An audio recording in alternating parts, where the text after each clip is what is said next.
ഇന്നൊരു നല്ല ദിവസത്തിൻ്റെ ആരംഭമാണിത്. ഇപ്പം രാവിലെ 8:30 മണി. ഇപ്പോൾ തന്നെ നല്ല മഴവില്ല് ഉദിച്ച് നിൽക്കുന്ന കണ്ടില്ലേ. ഇന്ന് മഴയുണ്ട്. ഇന്നലെ മഴയായിരുന്നു, ഇന്നും മഴയാണ്.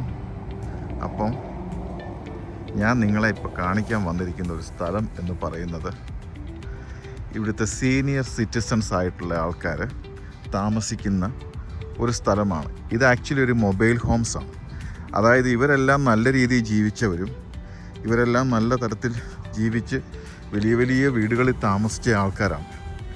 അങ്ങനെയുള്ള ആൾക്കാർ അവരുടെ വീട് ഡൗൺ സൈസ് ചെയ്ത് ചെറിയ വീടുകളിൽ വന്ന് താമസിക്കുന്നതാണ്.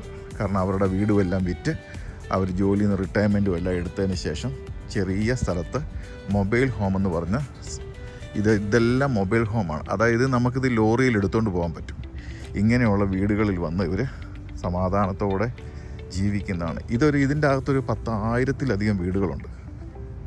ഇങ്ങനെ ചെറിയ ചെറിയ വീട്. ഇതിൻ്റെ അകത്ത് 2 ബെഡ്റൂമിൻ്റെ വീടായിരിക്കും. അപ്പം ഇവരെല്ലാം താമസിച്ച് ചിലപ്പോൾ ഒരു പക്ഷെങ്കിൽ 4 ബെഡ്റൂമിൻ്റെ 5 ബെഡ്റൂമിൻ്റെ വലിയ വലിയ വീടുകളിൽ താമസിച്ച ആൾക്കാരായിരിക്കും. അവരെല്ലാം അവരുടെ വീട് ചെറുതാക്കിക്കൊണ്ട് അവരുടെ ജീവിതം റിട്ടയർമെൻറ്റ് ലൈഫിൽ അവർ ജീവിതം ചെറുതാക്കിക്കൊണ്ട് ചെറിയ വീടുകളിൽ വന്ന് അവർ താമസിക്കുകയാണ്. ഇതിൻ്റെ അകത്ത് ഞാൻ പറഞ്ഞ പോലെ തന്നെ ഒരു 1000-ത്തിലധികം വീടുകളുണ്ട്. എല്ലാവരും പരസ്പരം അറിയുന്നവരായിരിക്കും ഇതിൻ്റെ അകത്ത് താമസിക്കുന്നവർ. എത്ര മനോഹരമായ ജീവിതമാണ് ഇവരുടെ. നോക്കി എത്ര രസമാണെന്ന് നോക്കി. ഇവരുടെ വീടുകളെല്ലാം ചെയ്തു വെച്ചിരിക്കുന്നത് കാണാനായിട്ട്. ചെറിയ വീടുകളാണ്. ഇത് വിൽക്കാനിട്ടിരിക്കുകയാണ്. ഇത് കണ്ടില്ലേ ഈ വീട്. ഇതിങ്ങനെ ഈ വീട് നമുക്ക് മേടിക്കാം. ചിലപ്പോൾ ഇതിനൊരു 2 ലക്ഷം അല്ലെങ്കിൽ $1.5 ലക്ഷം ആകുമായിരിക്കും. ഞാൻ അവരോട് ചോദിച്ചു, അവർ പണിക്കാരൻ നിൽപ്പുണ്ടായിരുന്നു. അവരോട് ചോദിച്ചപ്പോൾ അവർ പറഞ്ഞു ഇതിൻ്റെ കീ ഇല്ല എന്ന് പറഞ്ഞു കയ്യിൽ. ഇപ്പം നമ്മൾ കാണിച്ച് വന്ന പോലെ തന്നെ അതേപോലത്തെയുള്ള വീടുകളാണ്. ഇപ്പം ഞാൻ പറഞ്ഞ വീട് ഇതാണ്. അതേപോലെയുള്ള വീടുകളാണ് ഇതിൻ്റെ അകത്തെല്ലാം കിടക്കുന്നത്. എല്ലാം 65 വയസ്സിന് 60 വയസ്സിന് മേലോട്ടുള്ളവരാണ്. അതായത് അവർ നല്ല രീതിയിൽ ജീവിച്ചവരും നല്ല കമ്മ്യൂണിറ്റിയിൽ താമസിച്ചവരും ഒക്കെ ആയിരിക്കും.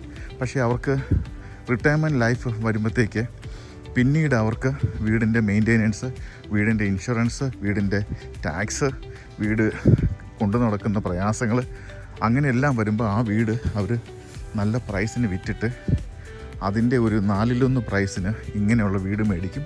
ബാക്കിയുള്ള പൈസ ബാങ്കിൽ വിട്ട് അവർ അവരുടെ റിട്ടയർമെൻറ്റ് മണിയും സോഷ്യൽ സെക്യൂരിറ്റിയും മേടിച്ച് അവർ സുഖമായിട്ട് ജീവിച്ച് മുമ്പോട്ട് പോവുകയാണ്.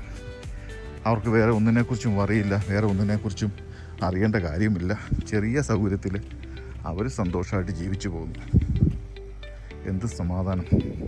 ഇതിൻ്റെ അകത്തോടെ നടക്കുമ്പോൾ തന്നെ കണ്ടില്ലേ എന്തെങ്കിലും ശല്യമുണ്ടോ? ഒരു ബഹളങ്ങളാട്ടെ, വണ്ടിയുടെ ബഹളങ്ങളാട്ടെ ഒന്നുമേ ഇവിടെയില്ല. ഇതുപോലുള്ള പ്രായം ചെന്ന ആൾക്കാർ, ഗുഡ് മോർണിംഗ്, പ്രായം ചെന്ന ആൾക്കാരാണ് ഇവിടെ താമസിക്കുന്നത്. അവർക്ക് ഒരു വറിയില്ല, ഒരു ടെൻഷനും ഇല്ല, ഒരു ശല്യമാട്ടെ, വണ്ടിയുടെ ശല്യങ്ങളാട്ടെ ഒന്നുമില്ല. ഇതിൻ്റെ അകത്തൂടെ മറ്റുള്ള വണ്ടികളൊന്നും വരാൻ പറ്റത്തില്ല. ഇതിൻ്റെ അകത്ത് ഇവർ താമസിക്കുന്ന ആൾക്കാരുടെ മാത്രമുള്ള യാത്രകളേ ഉള്ളൂ. സൂര്യനില്ലാത്തതുകൊണ്ട് വെളിച്ചം അത്രയും അങ്ങോട്ട് കിട്ടുന്നുമില്ല. അപ്പം ഓരോ വീടിൻ്റെ സൈഡിലൊക്കെ ഇങ്ങനെ മാന്യയൊക്കെ ഉണ്ടാക്കി വെച്ച് ഇതിങ്ങനെ കണ്ടില്ലേ, ഇതുപോലെ നല്ല മഴ വരുന്നുണ്ട്. 100 കണക്കിന് വീടുകൾ അതിൻ്റെ അകത്തുള്ളത് കേട്ടോ. അങ്ങോട്ട് നോക്കിയാലും അങ്ങനെ ഇതേക്കറ കണക്കിന് ഇങ്ങനെ കിടക്കുവാണ്. ഒരുപാട് കാണിക്കാനുണ്ട്. അപ്പം ഞാൻ നിങ്ങളെ കാണിച്ചു വന്നത് അതായത് ഇവിടുത്തെ റിട്ടയർമെൻ്റ് എടുത്തിരിക്കുന്ന ആൾക്കാർ അവർ ജീവിക്കുന്ന രീതികളാണ്. കാരവാന് ജീവിക്കുന്നവരുമുണ്ട്, ഇങ്ങനെ ജീവിക്കുന്നവരുമുണ്ട്. ഇതിനൊരു തുച്ഛമായ വാടക കൊടുക്കണം ഈ ലാൻഡിന്. ഇതിങ്ങനെ ഇപ്പം നമുക്കിവിടെ ഒരു ലാൻഡ് ഇപ്പോൾ ഈ ലോട്ട് ഇപ്പോൾ അവൈലബിൾ ആയിട്ടുണ്ടെങ്കിൽ നമുക്കിഷ്ടമുള്ള ഒരു ഇതുപോലത്തെ തന്നെ ഒരു മൊബൈൽ ഹോം നമുക്ക് വാങ്ങാം. എന്നിട്ട് ആ മൊബൈൽ ഹോം നമുക്ക് അവിടെ കൊണ്ട് പ്ലേസ് ചെയ്ത് കഴിഞ്ഞാൽ ബാക്കിയുള്ള ഇലക്ട്രിക്കൽ ലൈനുകളും പ്ലംബിങ്ങും ടോയ്ലറ്റ് ലൈനുകളും എല്ലാം അതിൻ്റെ അകത്ത് എടുത്തുകൊണ്ട് നമുക്ക് സമാധാനത്തോടെ ജീവിക്കാൻ പറ്റും. എന്ത് പീസ്ഫുള്ളായിട്ട് നമുക്ക് ജീവിക്കാൻ പറ്റുമെന്നറിയാമോ? അപ്പോൾ ആ ഒരു മൊബൈൽ ഹോമിന് മാക്സിമം ഒരു $45,000 അല്ലെങ്കിൽ $50,000 കൊടുത്താൽ മതി.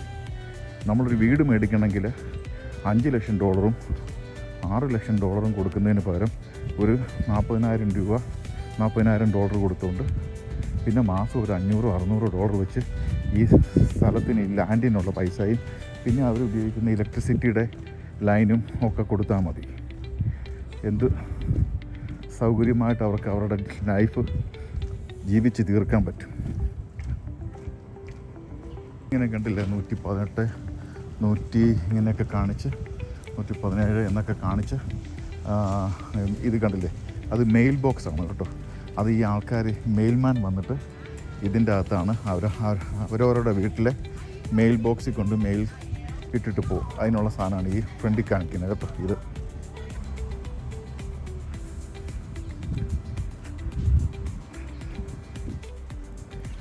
നല്ല കൊടുങ്കാറ്റും കാര്യങ്ങളും വരുമ്പോൾ ഇവിടെയുള്ളവരെ ഇവിടുത്തെ ഗവൺമെൻറ് ഇവാക്യുവേറ്റ് ചെയ്യിക്കും. കാരണം ഇത് ചെറിയ കനം കുറഞ്ഞ വീടുകളായതുകൊണ്ട് വലിയ കൊടുങ്കാറ്റൊക്കെ വരുമ്പോൾ ഇവരെ ഇവിടുന്ന് മാറ്റി പാർപ്പിക്കും. അതിനുള്ള ഷെൽട്ടർ അവർക്ക് കൊടുക്കും. അപ്പോൾ ഇതൊക്കെയാണ് ഈ വീഡിയോയുടെ കാര്യങ്ങൾ. നിങ്ങൾക്ക് ഈ വീഡിയോ ഇഷ്ടമായിട്ടുണ്ടെങ്കിൽ തീർച്ചയായിട്ടും അറിയിക്കുക. പ്രായം ചെന്നവരെങ്ങനെയാണ് അവരുടെ വീട് വിറ്റിട്ട് ചെറിയ സൗകര്യത്തിൽ വന്ന് താമസിക്കുന്നത് എന്നുള്ളതാണ് കാണിച്ചു തന്നത്. അപ്പോൾ വീഡിയോ ഇഷ്ടമായിട്ടുണ്ടെങ്കിൽ തീർച്ചയായിട്ടും അറിയിക്കുക. കമൻസ്, ലൈക്ക്, സബ്സ്ക്രൈബ് എല്ലാം ചെയ്യുക. ഓക്കെ, അപ്പം എല്ലാവർക്കും ഈ വീഡിയോ ഇഷ്ടപ്പെട്ടെന്ന് വിചാരിക്കുന്നു. അപ്പോൾ അടുത്ത വീഡിയോയുമായിട്ട് ഉടനെ വരുന്നതായിരിക്കും. ബൈ.